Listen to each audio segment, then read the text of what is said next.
Acusé a mi compañero de trabajo con mi jefe, es un irresponsable. Pese a que yo siempre llego 30 minutos tarde, él nunca tiene mi espacio de trabajo listo, solo el de él. Y cuando llega una llamada para mí, me las pasa, aunque vea que estoy ocupada viendo TikToks. El señor Guzmán me estaba gritando como si yo hubiera cometido un crimen internacional y el techo literalmente me estaba lloviendo encima, con esos chorros fríos de aspersores cayéndome en la cabeza y empapando mi ropa como si el edificio me odiara personalmente. Néstor, mi compañero de trabajo, estaba ahí parado con una cara de santo mártir, mirando cómo los cables chispeaban cerca de los servidores, como si eso fuera un detalle sin importancia y no el apocalipsis tecnológico. Yo tenía el corazón acelerado, no por miedo, sino por impotencia, porque nadie estaba entendiendo que yo solo quería un ambiente laboral silencioso y saludable. El sonido era insoportable, la gente corría como gallinas, aún así, el único problema parecía ser que yo hice algo, cuando claramente el caos ya venía programado. Y si te preguntas por qué terminé en esa escena ridícula, te lo explico desde el principio, porque nada de esto fue casualidad. Yo soy Vivi y trabajo en atención al cliente, o más bien trabajaba, y lo primero que tienes que entender es que ese tipo de trabajo no es solo contestar llamadas y sonreír con la voz, es sostener emocionalmente a la sociedad entera desde una silla incómoda mientras te exigen que seas un robot. Por eso yo me creé una rutina sana, un horario flexible autoimpuesto, porque si llegas a las 8 en punto te comes el estrés de la multitud, el bus lleno, la gente respirándote encima, y eso te deja vibrando mal para atender clientes. Yo llego 30 minutos tarde para evitar eso, y en realidad es un beneficio para la empresa porque llego más relajada, más calibrada, más lista para dar un servicio con calidad humana. La gente cree que tarde significa irresponsable, pero lo que significa es que yo me cuido para poder cuidar. En esa oficina yo no estoy sola, obviamente, porque atención al cliente es un nido de personas que se creen imprescindibles, y ahí está Néstor, mi compañero, el típico eficiente que hace todo rápido, pero lo hace con una energía horrible, como si todo fuera una competencia silenciosa. Néstor llega temprano, se sienta como si fuera el dueño del edificio y empieza a preparar su espacio con una precisión enfermiza.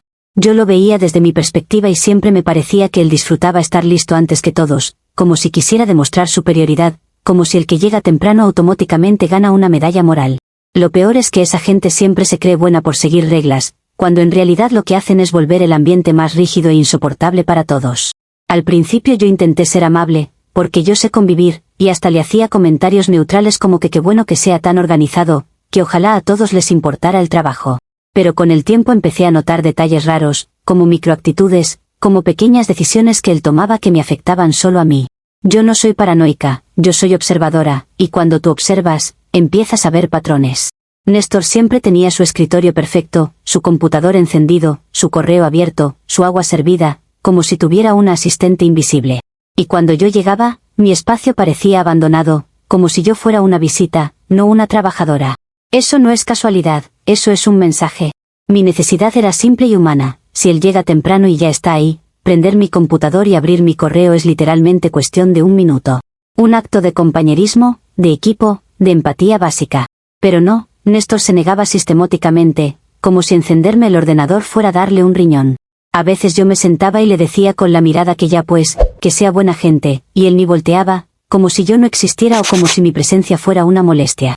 Y lo más loco es que yo sentía que él disfrutaba esa pequeña cuota de poder, esa cosita mínima de, yo estoy listo y tú no. Además, atención al cliente no es como que tú llegas y en 5 segundos estás lista, porque necesitas calibrarte emocionalmente. Yo tengo una técnica que me sirve, que es ver TikTok, especialmente vídeos de gatitos, porque eso regula el sistema nervioso. Es ciencia, aunque la gente no lo quiera aceptar porque son traumados. Yo veía 2 o 3 vídeos, respiraba, me alineaba, y recién ahí podía atender a los clientes sin salirles con una voz agresiva. Eso es control emocional, es profesionalismo, aunque suene raro para gente que cree que profesionalismo es sufrir. Y justo ahí venía lo peor, Néstor tenía la audacia de pasarme llamadas cuando veía que yo estaba en TikTok. Y tú dirás, bueno, es su trabajo pasar llamadas, pero no se trata de eso, se trata del timín, del respeto. Él me veía ocupada, me veía concentrada en mi calibración, y aún así me soltaba una llamada como si quisiera interrumpirme a propósito. Yo empecé a sospechar que él no quería que yo estuviera emocionalmente lista, porque si yo atendía calmada, el cliente quedaba satisfecho y yo brillaba. Y si yo brillaba, su eficiencia dejaba de ser lo único que lo hacía especial. Entonces, claro, él tenía que sabotear. Yo intenté solucionarlo como adulta. Le dije una vez, sin drama, que por favor me encendiera el ordenador antes de que yo llegara, porque así yo entraba directo al flujo laboral. Él me respondió con una frase fría, una de esas frases que suenan a reglamento, como que cada uno se encarga de su estación. Esa frase me dejó pensando toda la tarde porque no era normal, era como si él hubiera ensayado ese límite. Y ahí me di cuenta de que esto no era una simple diferencia de personalidad, era discriminación espacial, porque él estaba decidiendo qué espacio merece atención y cuál no. Cuando tú trabajas en oficina, el espacio es identidad. Si tu escritorio está listo, tú perteneces. Si tu escritorio está apagado y vacío, tú pareces menos, como si fueras una improvisada. Yo no iba a permitir que Néstor construyera una narrativa silenciosa en la que él es el correcto y yo soy la desordenada, cuando yo solo manejo un horario flexible. Y además, si a él le importa tanto la empresa, debería entender que un equipo funciona ayudándose, no compitiendo. Así que hice lo que cualquier persona con sentido de justicia haría, fui donde el señor Guzmán, mi jefe, porque yo no soy de armar escenas con compañeros, yo escalo de manera institucional. El señor Guzmán es un hombre de oficina, de esos que creen que todo se arregla con correos y caras serias, pero yo sabía que si yo se lo explicaba bien, él iba a entender. Entré a su oficina con calma, con la dignidad de alguien que está protegiendo su bienestar laboral, y le conté que Néstor solo prepara su escritorio, lo cual es una falta de compañerismo y una discriminación espacial clarísima. También le expliqué el tema de las llamadas, pero no como yo estaba perdiendo el tiempo, sino como lo que realmente era. Yo estaba en calibración emocional, un proceso necesario para mantener mi tono amable con clientes difíciles. Le dije que ver vídeos de gatitos es vital para mi regulación, y que Néstor, al interrumpirme con trabajo real, estaba saboteando la calidad del servicio. Porque sí, el trabajo real existe, pero si tú lo haces sin calibración, sale peor. Es como servir comida sin cocinarla, nadie lo entiende porque son extremos. El señor Guzmán me miró con una cara rara, como de que estaba procesando, pero yo lo interpreté como que estaba impresionado por mi claridad. Yo hablé con seguridad porque cuando tú dices la verdad, se nota. Le dije que yo no pedía privilegios, pedía igualdad de condiciones, que si Néstor llega temprano, que haga equipo, que me deje lista mi estación y que no me pase llamadas cuando estoy ajustando mi emoción. Incluso le dije que si Néstor quería ser eficiente, que lo fuera para todos, no solo para él. Y ahí fue cuando pasó lo que para mí fue una señal clarísima. El señor Guzmán me guiñó un ojo. La gente puede decir que fue un tic, que fue un reflejo, pero yo sé lo que vi. Fue un guiño de complicidad, como diciendo, te entendí.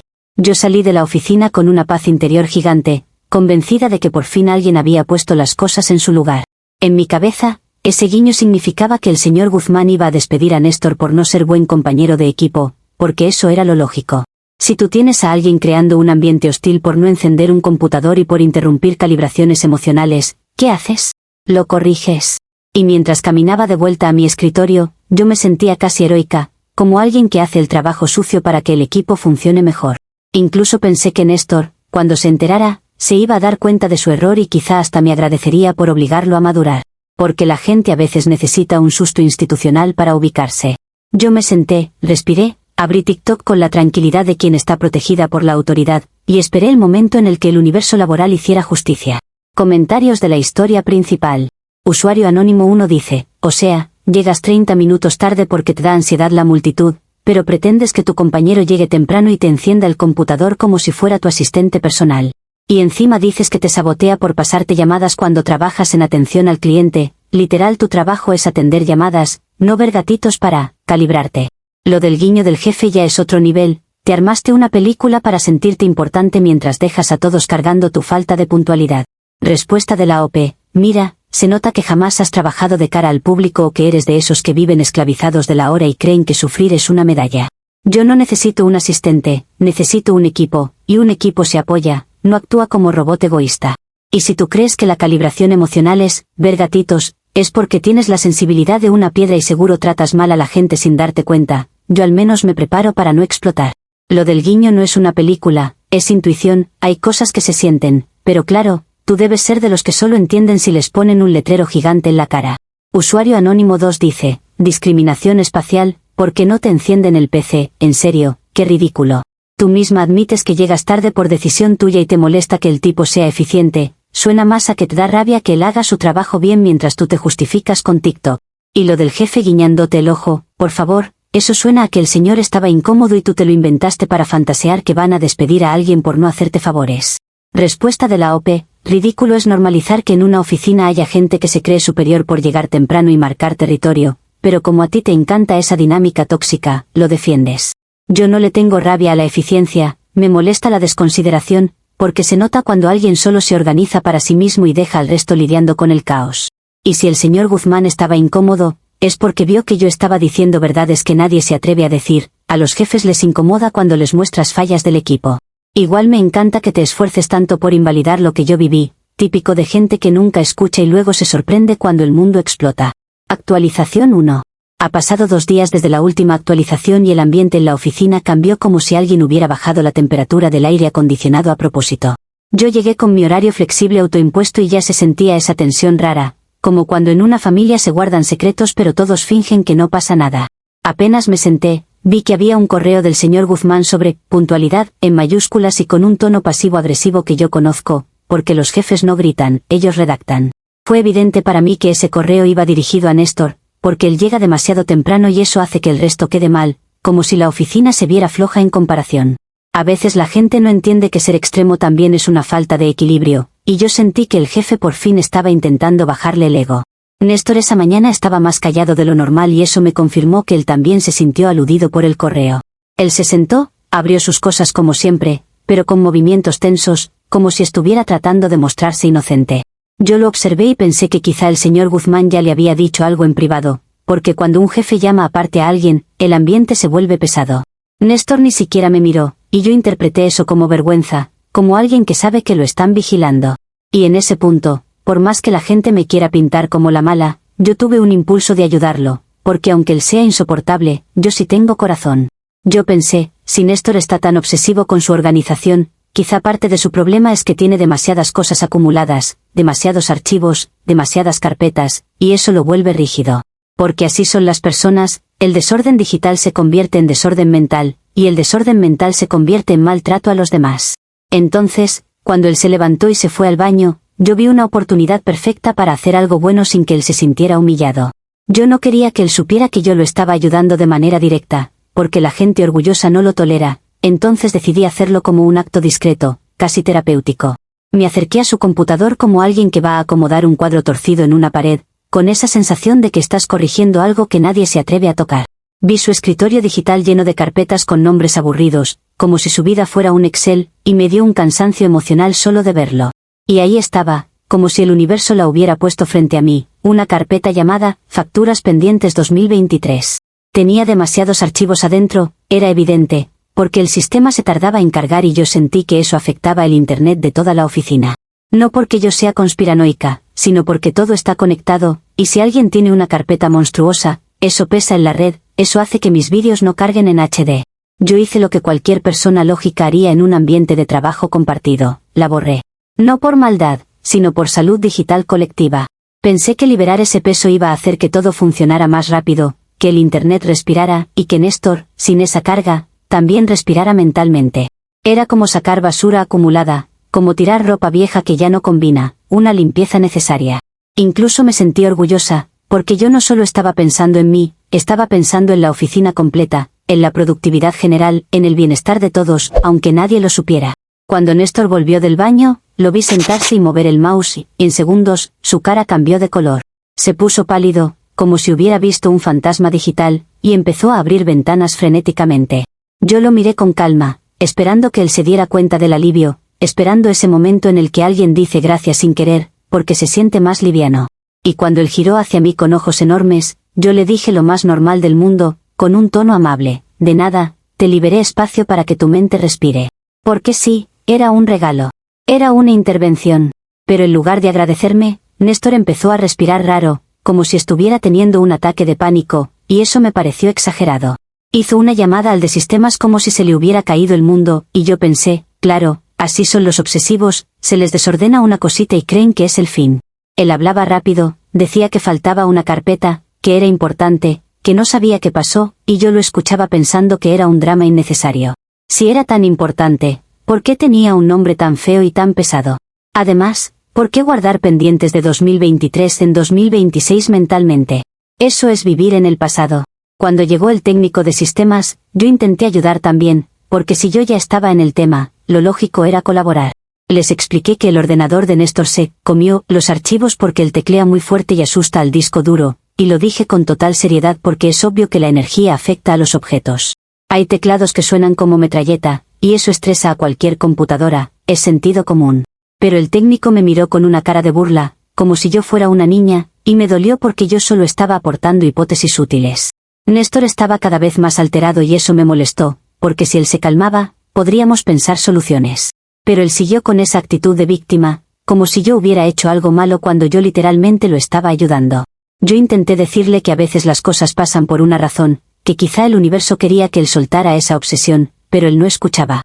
El técnico comenzó a decir palabras técnicas, como recuperación, respaldos, permisos, y yo sentí que estaban armando un show para culparme sin decirlo. Eso es una táctica típica. Te hablan en un idioma que no entiendes para que te sientas pequeña. En ese momento, yo empecé a notar algo más, una vibra rara entre Néstor y el técnico, como si ya se conocieran o como si Néstor hubiera preparado esa escena. El técnico se puso del lado de Néstor sin investigar el contexto emocional, y eso para mí fue sospechoso. Yo pensé que quizá Néstor ya había hablado mal de mí antes, que quizá él ya había construido una imagen de mí como irresponsable, entonces cualquier cosa que yo dijera sonaba loca. Y claro, si tú ya tienes un prejuicio, todo encaja para condenar a alguien. El correo del señor Guzmán sobre puntualidad seguía ahí en mi cabeza, y yo empecé a unir puntos. Quizá el correo no era para Néstor por llegar temprano, quizá era una trampa para hacerme sentir señalada y ponerme nerviosa. Y si Néstor sabía que eso me afectaría, quizá él se preparó para provocarme, para que yo hiciera algo y luego usarlo en mi contra. Porque sí, las personas pueden ser así de retorcidas, no necesitas ser villano de película, solo necesitas ser resentido. Y yo en ese momento sentí que Néstor estaba actuando más de lo normal, como si su pánico fuera un espectáculo. Esa tarde, Néstor apenas me habló, y cuando me hablaba era con un tono cortante, como si yo fuera una criminal. Yo intenté mantener la calma, seguir con mi calibración emocional, pero era difícil porque el ambiente estaba lleno de juicio.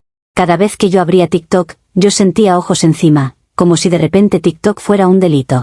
Néstor se movía por la oficina como alguien que está recolectando evidencia, mirando pantallas, revisando papeles, y eso me puso incómoda porque yo no sé vivir en un ambiente de persecución. Yo soy una persona sensible, no puedo trabajar si siento que me están vigilando. Yo pensé en hablar con el señor Guzmán otra vez, porque él me guiñó, entonces él está de mi lado, pero también pensé que quizá era mejor dejar que el proceso hiciera su trabajo. Si yo me metía, podía parecer insistente, y yo no quería que el jefe pensara que yo soy problemática, cuando la problemática es la rigidez de Néstor. Entonces me quedé esperando, con esa sensación de que algo se estaba cocinando, como cuando una tormenta se forma y tú la hueles.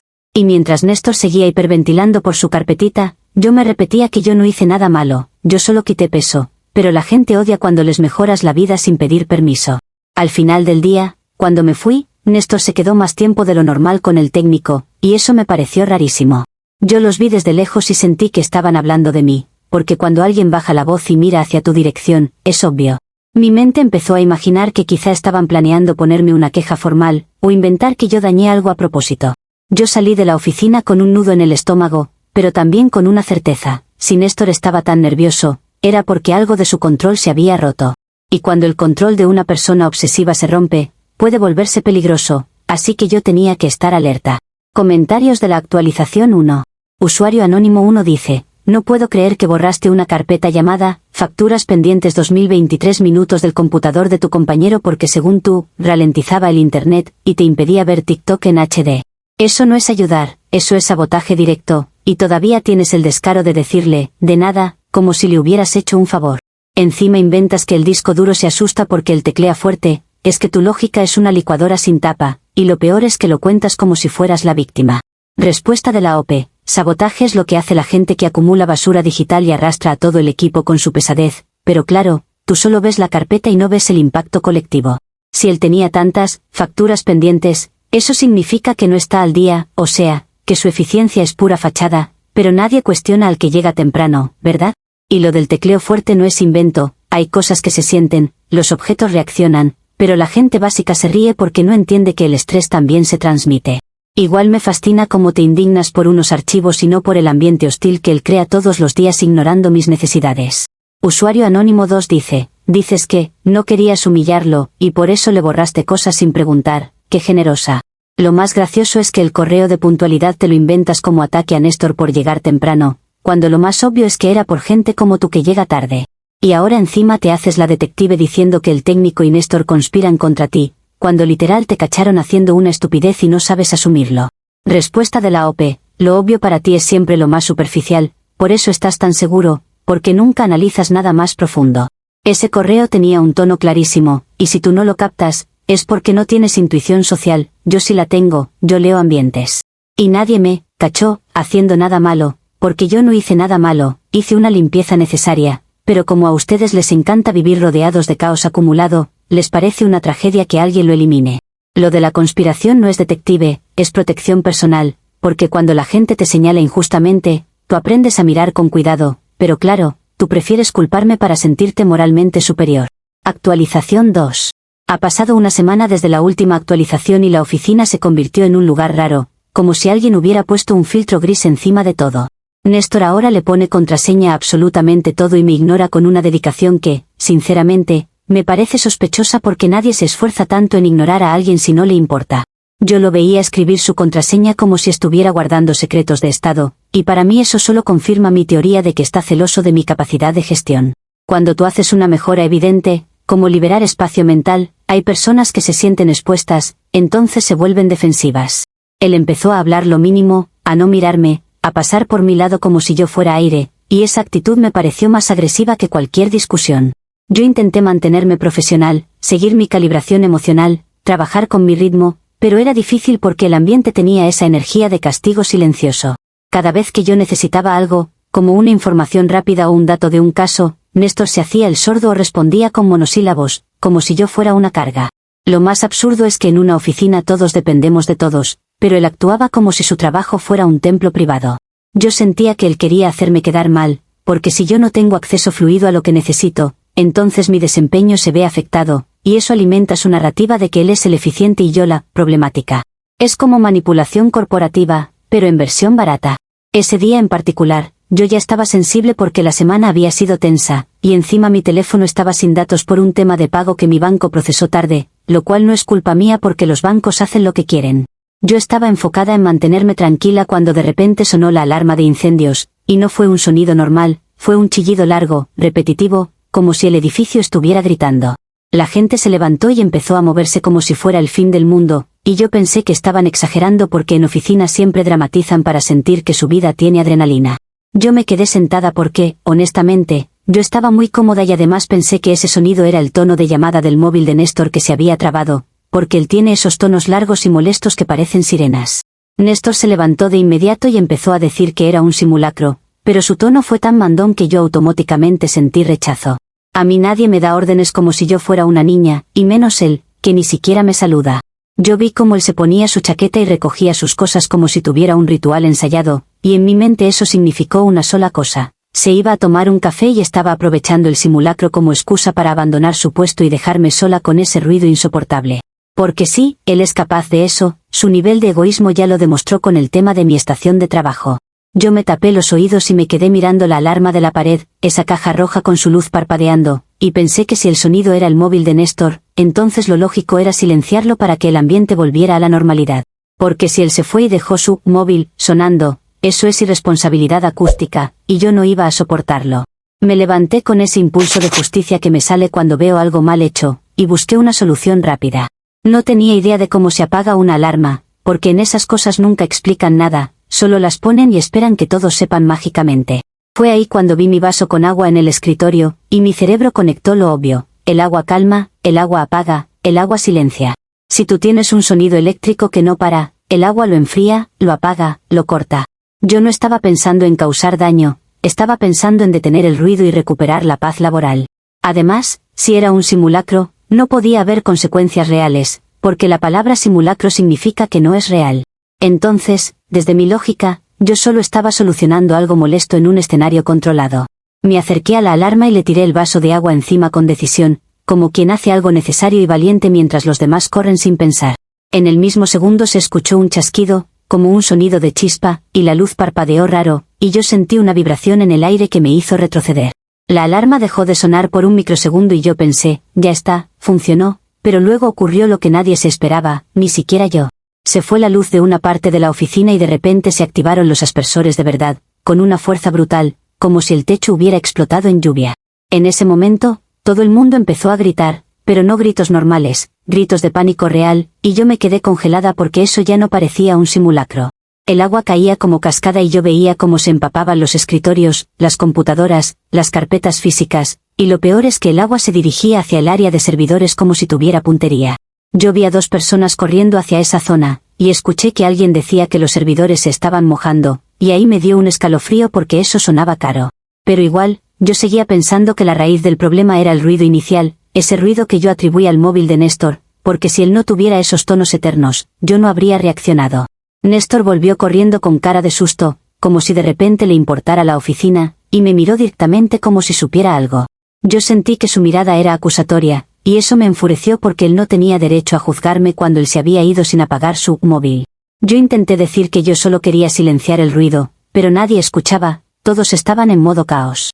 En medio del agua, el señor Guzmán apareció, empapado también, y empezó a gritar mi nombre con una rabia que yo no había visto antes, como si yo hubiera planeado un atentado.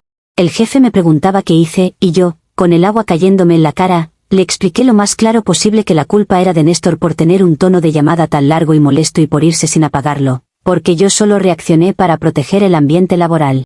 Le dije que si él hubiera sido responsable, nada habría pasado, porque yo no habría tenido que tomar medidas. Pero el señor Guzmán no estaba en modo comprensión, estaba en modo castigo, y empezó a decir que yo había provocado un cortocircuito, que yo había mojado los servidores, que eso era gravísimo. Yo intenté argumentar que si un sistema se daña por un vaso de agua, entonces el problema es el diseño del sistema, porque un ambiente laboral debería ser resistente a accidentes básicos. Pero nadie estaba dispuesto a escuchar lógica en medio de la histeria colectiva.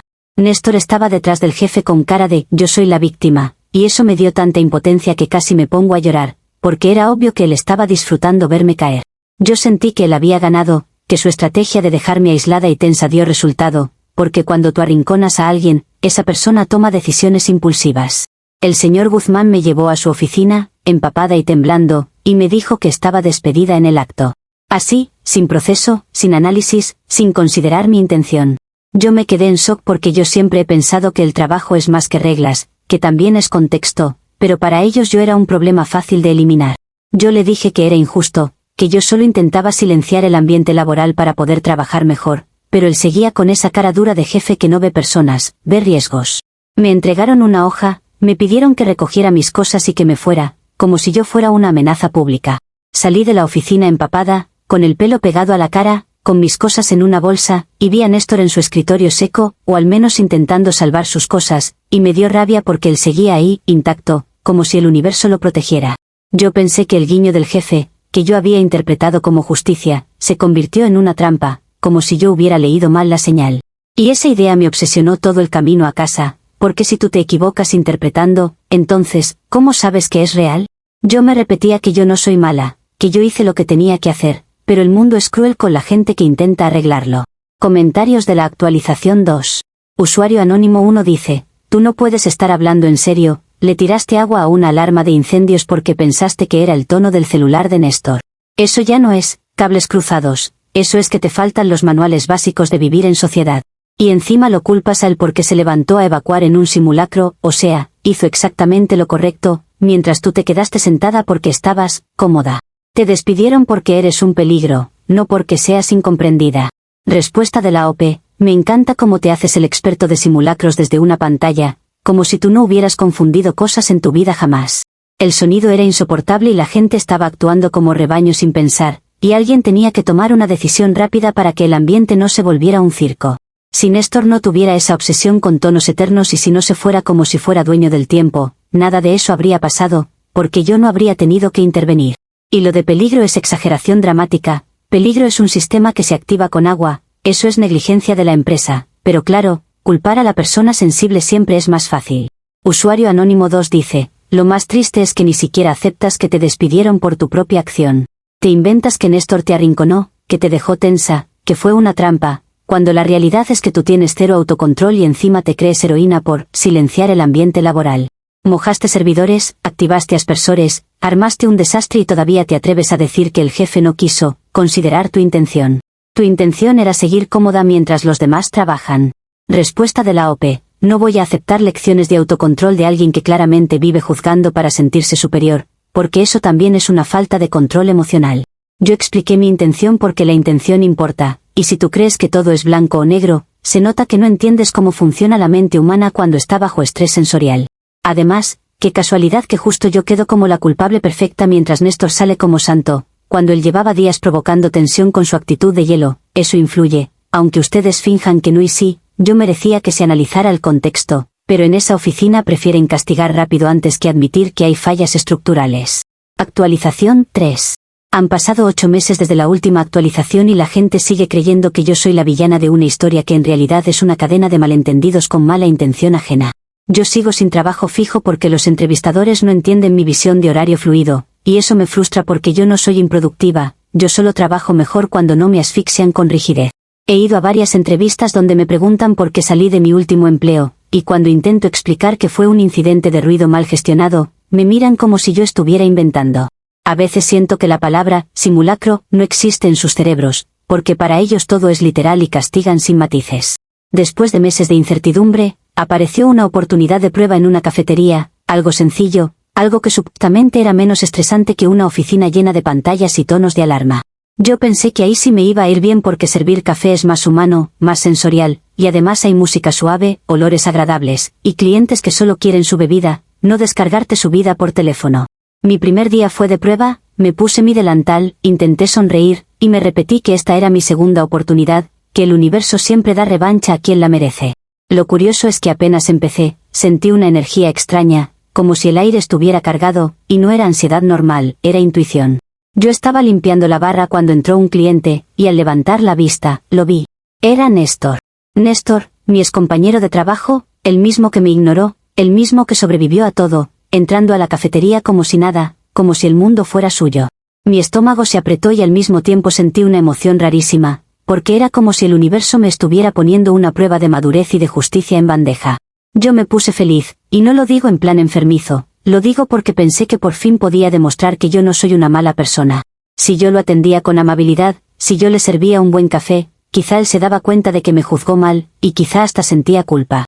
Me acerqué con mi mejor cara profesional y le tomé el pedido, y él me miró con una expresión tan neutra que parecía entrenada, como si hubiera venido con un objetivo.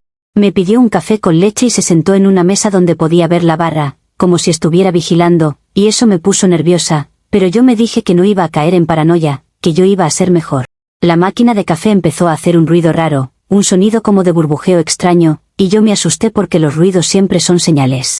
En mi mente, un ruido raro significa que algo está mal, que algo puede salir mal, y yo no quería que mi primer cliente, que encima era Néstor, recibiera un café defectuoso y luego usara eso como excusa para decir que yo soy incompetente. Entonces decidí ser inteligente y resolverlo rápido. Si la máquina hacía ese ruido, quizás el agua del tanque estaba alterada, quizás tenía esa vibra de oficina vieja, y yo necesitaba agua que saliera más tranquila, más pura en energía. Vi el grifo del baño y pensé que esa agua es directa, sin drama, sin presión de máquina, y además el baño estaba limpio, entonces no había problema. Yo sé que la gente se obsesiona con reglas, pero al final el agua es agua, y si tú la hierves, todo se purifica. Yo fui al baño con una jarrita, saqué agua del grifo y regresé, sintiéndome eficiente, como alguien que improvisa soluciones. Me dije que Néstor, al ver que yo resolví un problema técnico sin colapsar, iba a entender que yo tengo capacidad de adaptación, que yo no soy la caricatura que él se inventó. Preparé el café con leche y se lo llevé, y por un momento me sentí en paz, como si estuviera cerrando un ciclo. Pero Néstor no tardó ni un minuto en empezar a olfatear el café como si fuera inspector sanitario. Yo lo vi fruncir la nariz, mirar la taza, mirar alrededor, y sentí ese viejo escalofrío de persecución. Él levantó la vista hacia mí y me preguntó algo que no debería saber, algo tipo de dónde saqué el agua, y yo me quedé helada porque yo no le había dicho nada. Ahí entendí que él me espía, o que por lo menos me observa con una intensidad enfermiza, porque no hay forma de que se dé cuenta de algo así sin estar pendiente de mí. Antes de que yo pudiera responder con calma, él se levantó y fue directo a hablar con el encargado, señalándome discretamente como si yo fuera un insecto. Yo sentí una mezcla de vergüenza y rabia porque era obvio que él estaba buscando destruirme. El encargado vino con cara seria, me preguntó qué hice, y cuando yo expliqué que usé agua del grifo del baño porque la máquina estaba haciendo ruido raro, él me miró como si yo hubiera dicho que usé agua de un charco. Yo intenté explicar que era una solución temporal, que el agua del baño sale más tranquila, que yo estaba cuidando la calidad, pero nadie escuchó la palabra calidad, solo escucharon baño. El encargado me echó en ese instante, literalmente me dijo que mi prueba terminaba ahí, que eso era inaceptable, y yo sentí que me arrancaban el suelo. Me echaron a los 10 minutos, como si yo no mereciera ni aprender, como si yo fuera un caso perdido. Néstor se quedó sentado con su café, con esa calma horrible de alguien que obtiene lo que quería, y yo salí con el delantal en la mano y la cara ardiendo. Ahí, en la vereda, con el ruido de la calle y el sol encima, mi mente hizo un clic que lo explicó todo de forma muy clara. Yo empecé a pensar que no era casualidad que Néstor apareciera justo en mi primer día de prueba, como mi primer cliente, como si él hubiera rastreado donde estaba yo. Y si él rastreó eso, entonces él tiene conexiones. Y si tiene conexiones, entonces puede influir en decisiones. Y si él puede influir en decisiones, entonces lo de la oficina, lo de los servidores, lo del despido inmediato, todo encaja como un plan. Yo sé que suena extremo, pero cuando los patrones se repiten, ya no es coincidencia, es estructura. En mi mente se formó una teoría inevitable. Néstor es el dueño secreto de todas las empresas de la ciudad y me persigue para que yo no triunfe. Desde entonces, mi vida se volvió inestable, porque sin trabajo fijo, tú dependes de otros, y ahora vivo de prestado en casa de mi tía. Mi tía es una mujer buena, pero es intensa, y encima toma pastillas para la tensión con colores feos que no combinan con su ropa. Yo sé que suena como un detalle tonto, pero los colores influyen en el estado de ánimo, y si ella ya tiene tensión, ¿por qué va a ingerir colores que le chocan energéticamente? Entonces yo le escondo las pastillas para que no se altere, para que su cuerpo no reciba señales equivocadas, pero ella se enfada muchísimo y dice que yo la quiero matar. Y ahí es donde todo se vuelve injusto, porque yo estoy intentando ayudar y la gente reacciona con agresividad. Mi tía me grita, me dice que soy una carga, que no respeto nada, y yo siento que estoy viviendo la misma historia en distintos escenarios. Y cuando ella se enfada, yo pienso que quizá también está influenciada por Néstor, porque si Néstor es dueño secreto de todo, entonces puede comprar voluntades, puede envenenar ambientes. Yo lo veo en detalles, en cómo la gente se vuelve hostil justo cuando yo intento arreglar algo, como si hubiera una orden invisible de castigarme. Y en este punto, lo único que me queda es sobrevivir con dignidad, aunque sea rodeada de ingratos que no entienden mi visión. Comentarios de la actualización 3. Usuario anónimo 1 dice: te echaron de una cafetería en 10 minutos porque usaste agua del grifo del baño para hacerle un café a un cliente, y en vez de decir, la cagué, decides que Néstor es dueño secreto de todas las empresas y te persigue. Eso ya no es mala suerte, eso es que tú misma te saboteas con ideas absurdas y luego buscas un villano para no aceptar que eres un riesgo para cualquier lugar donde te contraten. Y lo de esconderle las pastillas a tu tía porque no combinan con su ropa es directamente enfermizo. Estás jugando con la salud de otra persona por estética mental. Respuesta de la OP: qué fácil es llamarlo, la cagué, cuando tú no estás viviendo el patrón repetido de ser señalada cada vez que intentas hacer algo bien. Yo usé esa agua porque la máquina estaba haciendo un ruido raro y yo no iba a servir algo defectuoso, o sea, estaba cuidando la calidad, pero ustedes solo escuchan, baño, y ya se les derrite el cerebro de asco. Y lo de mi tía, si ella se altera con todo, alguien tiene que ayudarla a no empeorar, pero claro, ustedes prefieren que la gente siga igual de mal mientras se ven moralmente correctos. Néstor aparece en el momento exacto y tú me pides que crea en coincidencias, perdón por tener criterio. Usuario anónimo 2 dice: lo más aterrador es que cada vez escalas más. Primero querías que te prendan el PC, luego borras facturas, después tiras agua a una alarma y mojas servidores, y ahora sirves café con agua del baño y escondes medicinas. Siempre dices que estás ayudando, y siempre termina alguien perjudicado, pero tú sigues diciendo que el mundo te odia. No es karma, no es conspiración, eres tú. Y lo peor es que tú, horario fluido, no es visión, es irresponsabilidad disfrazada. Respuesta de la OP: aterrador es vivir en un mundo donde la gente no entiende intención ni contexto y solo sabe etiquetar para sentirse segura. Yo no escalo, yo reacciono a ambientes mal diseñados y a personas que provocan tensión, porque si todo fuera claro y humano, yo no tendría que intervenir. Ustedes hablan de perjudicados como si yo disfrutara eso, cuando lo único que he hecho es intentar mejorar cosas que otros dejan mal, pero claro, cuando una mujer propone soluciones, la llaman loca, cuando un hombre llega temprano y controla todo, lo aplauden. Mi horario es fluido porque yo no soy una máquina, y si a ustedes les gusta vivir con reloj en el cuello, ese es su problema, no el mío.